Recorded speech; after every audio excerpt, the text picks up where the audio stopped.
Ini adalah foto ketika Mayor Jenderal Tituler Teuku Muhammad Daud Bereh menerima Komisi 3 Negara di Kutaraja.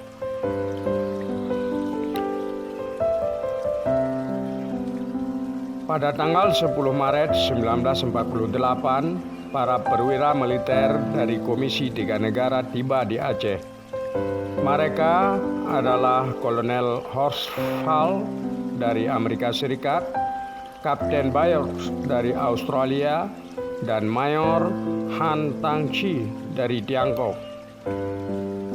Gubernur Militer Aceh Langkat dan Tanah Karo Jenderal Mayor Tituler Teuku Muhammad Daud Bereh beserta Residen Aceh Teuku Muhammad Daud Shah sedang menerima Komisi 3 Negara yang berkunjung ke Aceh menjelang agresi Belanda kedua ke Indonesia.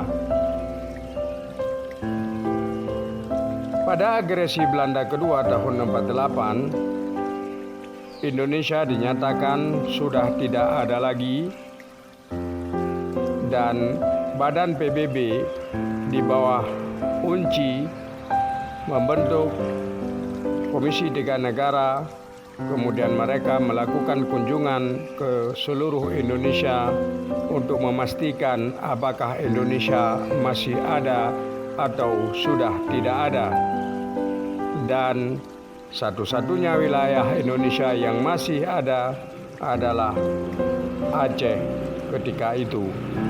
Gubernur militer Aceh Langkat dan Tanah Karo didampingi oleh staf, antaranya tampak Kepala Polisi Aceh Muhammad Isha, Tengku Abdul Wahab Slimum, Tengku M. Amin, Usman Ralibi, Tengku Maimun Habsah, Zainal Bakri, dan juga hadir Sultan Siak Indrapura, Sultan Asaidil As-Sarif Kasim Abdul Jalil.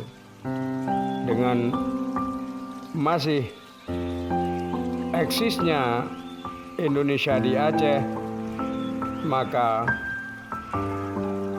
Aceh satu-satunya daerah modal dan daerah yang tidak pernah ditaklukkan oleh Belanda atau daerah yang tidak pernah direbut oleh Belanda pasca agresi Belanda tahun 1948. Inilah cikal bakal berdirinya Republik Indonesia, dan Aceh oleh Soekarno dalam kunjungannya dinobatkan sebagai daerah modal perjuangan.